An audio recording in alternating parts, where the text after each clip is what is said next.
What is the most not suitable for work thing that happened to you during work? Story 1. We had a woman start an overnight clerical job, just doing data entry type of stuff. Pretty basic. Day 1 of training by me, we set her up at the computer. I ask her to go ahead and log in. She doesn't understand what I mean. I tell her to use the mouse or hit a button on the keyboard to bring up the login fields. She manages to get through this part. I tell her to double-click on warehouse management software. She doesn't understand what I mean by double-click.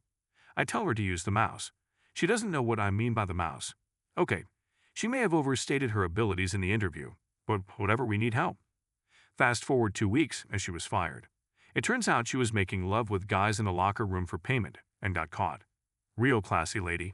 Story 2. I used to do IT support for a charity that supplied housing and support for homeless people. A large proportion also had mental health issues, so there were a fair amount of interesting events that happened.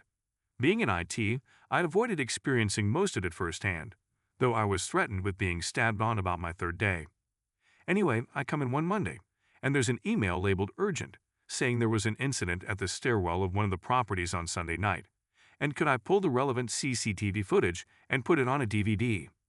I had to do this fairly frequently. I skip through the footage, find the incident, usually a fight or blatant drug dealing, and burn it to DVD for the police. The email never mentioned what the incident was, so I skip through the footage and watch as a clearly very agitated man ties a rope around a stair rail at the top of the stairs, then his neck, looks over the rail, and then just casually tips forward over it. The rope flipped him round, and he dangled there twitching for far too long, before he just stopped. Story 3. First job out of college circa 2009. Worked at an IT solutions company, a small company approximately 100 people. CEO was a young guy in his early 30s. The mentality of this place was work hard, play hard. Used to have a kegerator in the office break room. Company would take employees out drinking every Friday night at a bar a few buildings over from the office, and would pay for hotel rooms if people were too drunk to drive home. We had a client coming to the office one Saturday. I arrived at the office late, but for the purpose of this story, right on time. Got there as the client was arriving, walked in with them and the CEO, took the elevator up to the 2nd floor where the office was, walked in. Directly in front of the main entrance was the main conference room. Looked up, saw my 25-year-old male coworker undressed asleep on the conference table on his back, full mast pointing up to the sky, right next to the dump he took on the table. Surprisingly, he wasn't fired. The client thought it was absolutely hysterical. Worst part about it was the end of Friday night drinks on the office dime. Story 4. I was dating a coworker, and one day, she started passing me little notes saying how hot she thought I was and how much I turned her on. Just driving me crazy the whole day. Near the end of the day, over the course of an hour or so in little bits and pieces, she wrote how badly she wanted to take me in a back room and help me in every crazy detail. About a half hour before leaving, we snuck out back and did every single filthy thing she said she was going to do. Thoroughly mind-blowing experience. We've been married 21 years now. Story 5. I once was responsible for picking up discarded chemicals in a university chemistry building. One of the chemicals was picric acid. When it's kept wet, it's harmless. When dry, it is a very unstable explosive. It was stored in glass jars, so there was no way to determine if it was wet. Bomb disposal units are often called to dispose of picric acid if it has dried out. But at the time, 1970s, such measures were ignored. All I had was a thin plastic safety shield and a lab coat. I'm happy to report I survived the job. Story 6. I had a boss who used to refer to me as the bitch and joke to the other men in the office about physically assaulting me. HR decided we should do mediation. It was like marriage counseling, but I sat quietly while he explained why I deserved this behavior from him, and HR discussed how I should change my behavior so he wouldn't behave this way. Don't ask clarifying questions. Don't say good morning to my colleagues, etc. I got a new job shortly thereafter while quietly building a gender discrimination case against my employer with my attorney. My attorney was giddy every time I gave him one of these written reports highlighting that my employer A. knew this behavior was going on and was actively documenting it, B. refusing to address it, and in fact, were penalizing me for complaining about it. Story 7. About 20 years ago, working the meat section at a hometown supermarket, one of our butchers needed to make a quick run of pork chops, asked me to get the rack from out back. Brought it up front. He didn't put the chainmail glove on and tried to speedrun it. Blade on the saw was fresh and he pushed a little too hard. Took his thumb clean off. He didn't realize it until I ran to grab towels to staunch the bleeding. Put the finger on ice and went to the hospital to have it reattached. Story 8. I was on an external intervention with this colleague I was very much into, one of the rare occasions in which we were both alone. We are usually in a chemistry lab in different sections. Part of that intervention was in an empty room, in which we knew no one would be coming. So here we are in that empty room. We started working on sampling from one of the machine while chatting and, well, she got shocked pretty bad. I gave her a strong kick so that she would let go of that shock source. She ended up doing 2 days in hospital and a week off work, with shock marks all over her arms and a nasty bruise on her side from my kick. Turns out that the machine that was supposed to be off tension for our operation was not, because the safety officer of that company just forgot to turn it off and hasn't told us. He got fired soon after. So yeah, really not safe for work. And no, nothing ever happened with that colleague. Story 9. Not me, but a friend had a coworker who he was drinking coffee with, and he said that once he had finished erecting the scaffolding on a 12-story, he was going to jump from the top and see if he could go through the sunroof of his truck, and they laughed. An hour later, the scaffolding was up, and the guy said, well, must be off then.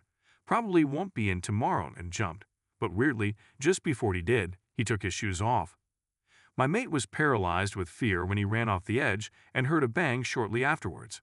He had to be brought down by paramedics because he was frozen with shock. He didn't speak for nearly a week and never returned to work. He got diagnosed with PTSD and didn't work for months before getting retrained for another job. He is also afraid of heights now, refuses to drink coffee, and eat the brand of biscuits they shared on the coffee break. This was years ago, and he's okay now to the point that he can talk about it without reliving it, as he puts it. He was in therapy for a long time, though. He once told me that on that coffee break, the guy was totally normal, eating and drinking and chatting as they always had. That was the thing that scared him, the thought that anyone at any time without warning might pull out a gun and shoot themselves or jump off a train platform in front of an oncoming train. Story 10. I was working in an office room, but that day, we heard booming noises. The ceiling tiles kept shaking. Dust rained down, and rocks fell through the cracks in the tiles. Later on, we saw the sky and roof workers through those cracks as it was revealed they were doing roof work with us right under them. They also put yellow police tape around the exit to our office without checking if we were inside. Story 11. I caught one of my staff about to open a vial of concentrated powdered acetylcholinesterase inhibitor at his lab bench with no PPE, because he was an idiot who didn't read the clear and obvious directions and wanted to take a shortcut. This stuff is extremely dangerous in powdered form, particularly if inhaled as dust. If you read that chemical description and think super cobra venom or banned nerve agent, you would be wrong, but only in ways that don't matter. Story 12. I opened the company's Dropbox and found dozens of pictures of the company's owner, 55M, making love with the former receptionist, 21F. In fairness, given the stories he told about their relationship, my reaction was more Jesus Christ, of course. There are pictures on the company Dropbox. Then, what am I seeing? Story 13. I was doing a ton of overtime at the factory I was working at, and came in at 4 a.m. to find one of my guys watching inappropriate films on his PC, which was attached to the sound system they used to play music in the whole factory. Story 14. Lovely senior coworker of mine, Barbara. She had full-blown ADHD, but she was super peppy, loved talking to people, decorated the office and everything. One day I'm going out with another group of my coworkers, and we turn to say goodbye. Babs jumps up from her seat. You ladies heading out for a party? Without me. I can be fun too, you know. In the span of 2 seconds, she undoes her shapewear from underneath her shirt, whips it out from one sleeve, and lassos it around. Her boss is sitting right behind her in a cubicle with fully transparent glass walls. We hastily say our goodbyes and urge her to put her shapewear away before she gets in trouble. She reluctantly tucks it away in her bag. She was fired shortly afterwards because she frequently misplaced things, forgot to schedule appointments, and needed reminders for just about everything. I miss her a lot. Story 15. This is during the pandemic. My boss was having an affair with the department technological idiot, a guy who committed $30,000 worth of copyright infringement. We found out when he texted her at 10 p.m. at night with an undressed photo of her, and the message, "Can't wait to sleep on those." He typed in her name in the message field, but sent it to the entire department. Everyone's Zoom was off for a week. This topped the guy videotaping people pooping, two senior officers making love on the president's conference table. Why is it so wobbly? He would ask.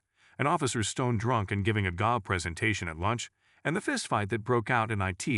Unfortunately, those fried eggs on a nail are burned into my brain forever. Story 16. Been working at a mental hospital as a cook for a few months. Recently, while I was serving lunch to all the other patients, one of them decided to crawl into the dish pit. I heard groaning near the end of my line of patients. Go to the dish pit, look around the corner, and there's blood everywhere. Slit his wrists and throat. I ran for help. He grabbed the knife and was keeping us from getting it away from him. Then he gutted himself. I didn't see that part. Eventually, they got the knife from him, and an ambulance showed up, but he passed away shortly after. Horrific. Story 17. We got a new swamp cooler at work.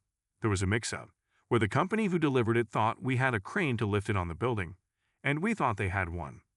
So I learned our stand-up forklift had enough height to get it onto the roof, but with it so high, I could feel the loft tilting forwards. So I grabbed a couple co-workers to stand on the back with me while I slid it into position. Oh, and I've never been certified to drive a forklift. Story 18. Retail workers here. It's hard to pin down the craziest, but a former worker comes in high as a kite on something one evening and heads upstairs, offices, break room, etc. She undresses herself in the hallway, lays down in front of the time clock, and proceeds to pee right there on the floor. It was a little later, so not a ton of workers were on the clock, but finally an older employee walks in on it and tells her she shouldn't be doing that. And it was all caught on security cameras. Story 19. This girl and I were always flirty at work, both recent college grads. We had humped up a little at a couple of parties with coworkers. Our work was a lab that had a little dark room. One day, she came to visit / hang out with me in the darkroom while I was working. We stood there in the red light, facing each other, and she said, "How come you've never made love to me in here?" We resolved it right then and there. That's a wrap for this video. Make sure to leave your relatable story down in the comments. I would love to make a video on them. Also, don't forget to like and subscribe. See you next time.